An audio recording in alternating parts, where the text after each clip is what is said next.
नमस्कार, मी पंढरनाथ ठोंबरे आपलं स्वागत करतो. आपलं चॅनल नक्की सबस्क्राईब करा, शेअर करा आणि आपली प्रतिक्रियाही नक्की कळवा. सध्या महायुतीमध्ये सध्या गोंधळ सुरू असल्याचं आपल्याला दिसतंय. एकनाथ शिंदे आणि देवेंद्र फडणवीस यांच्यामध्ये गेल्या 3 महिन्यामध्ये कुरघोडीचं राजकारण सुरू आहे. एकनाथ शिंदे यांना मुख्यमंत्री बनायचं होतं, मात्र देवेंद्र फडणवीस यांनी राष्ट्रीय स्वयंसेवक संघाला सोबत घेत त्यांचा पाठिंबा मिळवल्यामुळे देवेंद्र फडणवीस अखेर मुख्यमंत्री झाले. राज्यातील देशातील एक मोठा नेता म्हणून अमित शहा यांचं पाठबळ असतानाही एकनाथ शिंदे यांना मुख्यमंत्रीपद होता आलं नाही. याला कारण म्हणजे भाजपाचे आलेले जास्तीचे सीट आणि राष्ट्रीय स्वयंसेवक संघाचा रेटा, यामुळे देवेंद्र फडणवीस मुख्यमंत्री झाले. मात्र देवेंद्र फडणवीस हे मुख्यमंत्री झाल्यानंतर एकनाथ शिंदे आणि देवेंद्र फडणवीस यांच्यामध्ये कुरघोडीचं राजकारण आपल्याला पाहावयास मिळालं. एकनाथ शिंदे यांच्या कार्यकाळात ज्या काही योजना सुरू झाले, ते प्रोजेक्ट सुरू झाले होते, त्याला स्थगिती देण्याचं काम देवेंद्र फडणवीस गेल्या 2-3 महिन्यात करतायत. अनेक योजना त्यांच्या बंद केल्या आहेत. तिथंच एवढंच काय, मात्र त्यांच्या अनेक मंत्र्यांची चौकशी लावण्याचं धोरणही देवेंद्र फडणवीस यांनी हाती घेतलं आहे. देवेंद्र फडणवीस यांनी आपला कारभार, मुख्यमंत्रीपदाचा कारभार कसा पारदर्शी आहे हे दाखवण्याच्या ते प्रयत्नात आहेत महाराष्ट्राला. आणि येणाऱ्या काळातही BJP एक महाराष्ट्रातील नंबर 1चा पक्ष राहावा, त्याला राष्ट्रवादी काँग्रेसची आणि एकनाथ शिंदे यांच्या शिंदे सेनेची पाठिंब्याची गरज पडू नये यासाठीचे प्रयत्न देवेंद्र फडणवीस यांनी आतापासूनच सुरू केले असून येणाऱ्या 5 वर्षामध्ये भाजपा हा 16 सर्वात जास्त सीट आमदार निवडून आणलेला पक्ष होईल. या दृष्टिकोनातून देवेंद्र फडणवीस यांनी प्रयत्न सुरू केलेले आहेत. मात्र हेच वरती केंद्रामध्ये भाजपाच्या वरिष्ठ नेत्यांना नको आहे. त्यांना देवेंद्र फडणवीस यांचे पंख छाटायचे आहे. तर इकडे अमित शहा सोबत असतानाही एकनाथ शिंदे यांचे पंख छाटण्याचं काम सुरू आहे. अनेक मंत्र्यावर त्यांची चौकशी लावण्याचं एक प्लॅनिंग देवेंद्र फडणवीस यांनी सुरू केलेलं आहे.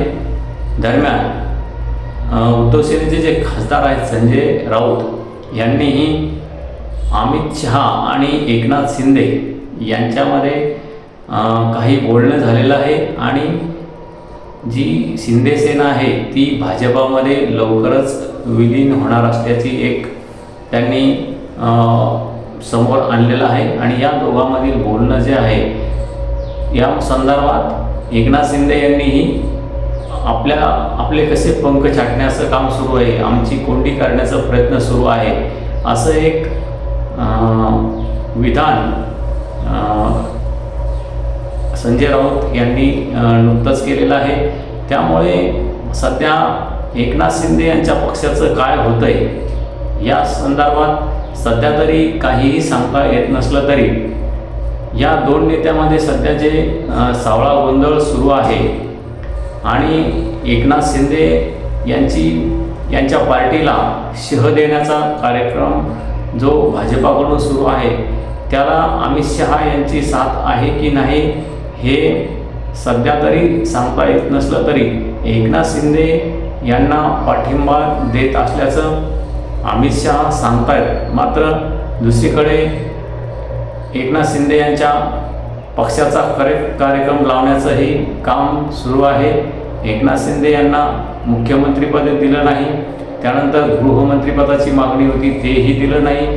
पालकमंत्री नेमण्यावरूनही दोन्ही पक्षामध्ये वाद सुरू आहे. नाशिकचं पालकमंत्रीपद शिंदे यांना हवं होतं, मात्र ते त्यांच्या पक्षाला मिळालं नाही. येथेही महाजन यांचीच पालकमंत्रीपदी नियुक्ती करण्यात आली आता रायगडचं काय होतं तेही आपल्याला लवकरच दिसेल. मात्र एकनाथ शिंदे यांच्या करेक्ट कार्यक्रम सध्या सुरू आहे हे एकनाथ शिंदे यांच्याही लक्षात आलेलं आहे.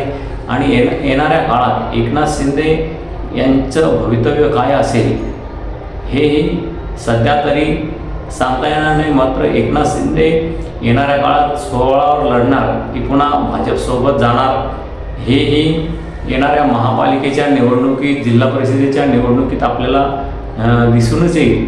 मात्र सध्या तरी शहा सोबत असतानाही एकनाथ शिंदे यांच्या पार्टीला, शिंदेशाहीला शिह देण्याचं काम भाजपाकडून सुरू आहे. आणि एकनाथ शिंदे हे जरी सोबत नसले तरी फडणवीस यांच्यासोबत अजित पवार यांची पार्टी असल्यामुळे भाजपाला सध्या तरी एकनाथ शिंदे यांची गरज नाही. त्यांनी एकनाथ शिंदे यांचा सध्या तरी वापर सुरू केलेला आहे हे सध्याच्या राजकारणावरून आपल्याला दिसतंय.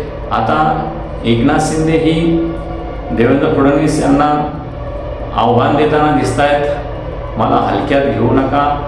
मात्र हे देवेंद्र फडणवीस या इशाऱ्याकडे दुर्लक्ष करून आपल्याला आपली जी पारदर्शी कारभार आहे तो आपल्याला चालू ठेवायचा आहे. आणि महाराष्ट्रासमोर आपल्याला एक चांगली इमेज बनवण्यासाठी त्यांनी शिंदे सेनेला शिह देण्याचं काम सुरू केलं आहे.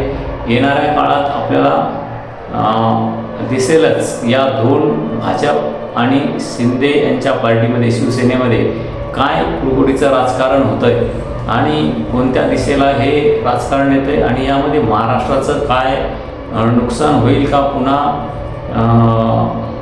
निवडणुका होतील का, देवेंद्र फडणवीस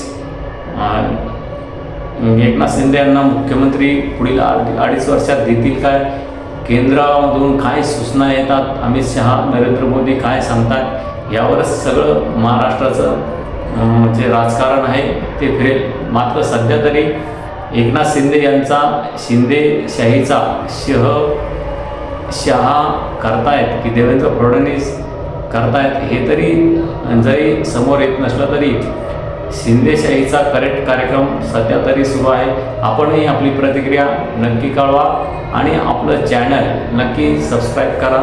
धन्यवाद. थांबतो.